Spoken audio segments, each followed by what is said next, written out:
I was their daughter, their sister, their bank, but never their priority. 10 missed calls.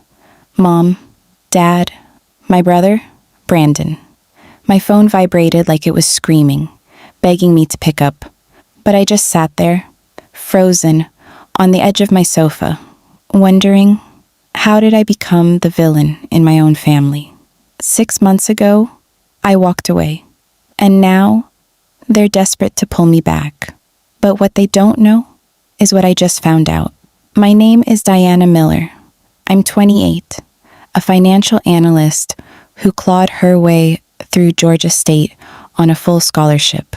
For years, I was the invisible glue holding my family together, the one who paid the bills when my parents forgot, the one who covered my brother's dreams when he lost another job. I thought I was strong. I thought it was my duty. But 6 months ago, I left. No fights, no tears, just a quiet exit with a faded duffel bag and a truth I couldn't ignore anymore. I was carrying a weight that was never mine to hold. No one stopped me. Not Mom, glued to her TV. Not Dad, buried in spreadsheets. Not Brandon, sprawled on the couch, gaming. They didn't ask where I was going. They didn't think I'd stay gone. But now, my phone won't stop buzzing. Why? Because they need me again.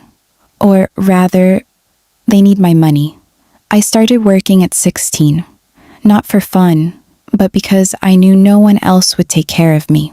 While my friends were at coffee shops, I was wiping tables, saving for a second-hand computer to keep up with school. My parents, they didn't ask if I was okay. But when Brandon, my 32-year-old brother, needed a new laptop after dropping out of art school, Mom opened a credit card without blinking. "He's restarting his life," she said. Brandon was always the dreamer, the one with potential. When he failed, Mom hugged him. When he lost jobs, Dad defended him like a hero. Me? I was just expected to be perfect. I paid for everything. Electric bills, car repairs, Brandon's art classes, even the mortgage when Dad forgot to pay. For years, I sent thousands, over $20,000, thinking I was helping. But every time I came home, I'd see Brandon gaming, Mom cooking his favorite meal, Dad bragging about Brandon's 5th grade art contest. My effort? Invisible. My sacrifices? Expected. And the one time I said I was saving for my own place, Mom laughed. "A girl buying a house alone? Aren't you worried what people will think?" That's when I knew I'd never be enough for them. One Sunday, I drove 40 minutes with groceries for them, like I'd done for years. But this time, Mom didn't greet me. She crossed her arms and said, "What you're sending isn't enough." I froze. Not enough? I'd paid their mortgage for 2 years, covered their bills, their meds, everything. Dad chimed in. "You make good money, Diana. We're struggling." And Brandon, lounging as always, smirked. "What's wrong with sharing?" I snapped. "Sharing goes both ways, Brandon. All you do is take." Mom called me disrespectful. Dad said I was unfair. Then Mom delivered the final blow. "If it's such a burden, walk out and don't come back." Time stopped. I looked at them, the people who raised me, now daring me to leave.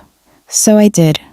I dropped the groceries, turned, and walked into the rain. No one followed. No one called my name. For the first time, I felt free. But freedom came with a question. What happens when you stop being the family's lifeline? For 6 months, I built a new life.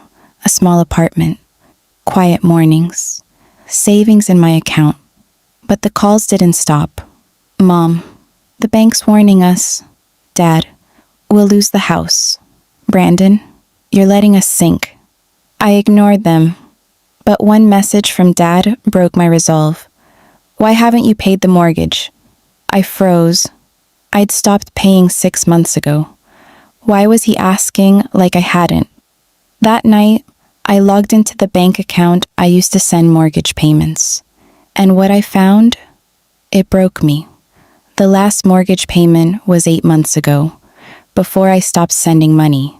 But I'd sent $3,000 after that, thinking it was saving their home. It didn't. The money was gone. They lied. My parents, my brother, they took my trust and used it for something else. I called the bank to confirm. The rep's voice was calm but final. The account's in collections. No payments since January. I sat there, heart pounding, realizing the truth. For months, they'd betrayed me, and I'd been too loyal to see it. I confronted them. Dad stammered. Mom yelled, "You don't understand."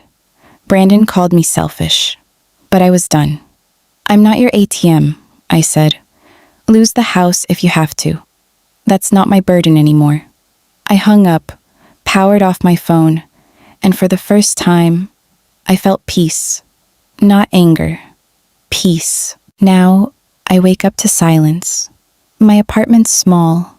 The floor creaks, but it's mine. I'm not the perfect daughter. Maybe I never was. But I'm learning to live for me. Sometimes I wonder, did I go too far? Will I regret letting their house slip away? But then I remember, I carried them for a decade. If they fall now, it's not because I failed. It's because they never tried to stand. Have you ever carried a weight that wasn't yours? Felt guilty for saying no? Tell me in the comments. I want to know I'm not alone. And if this story moved you, hit that like button, subscribe, and ring the bell for more stories about breaking free and finding yourself. Because sometimes the hardest choice is the one that sets you free.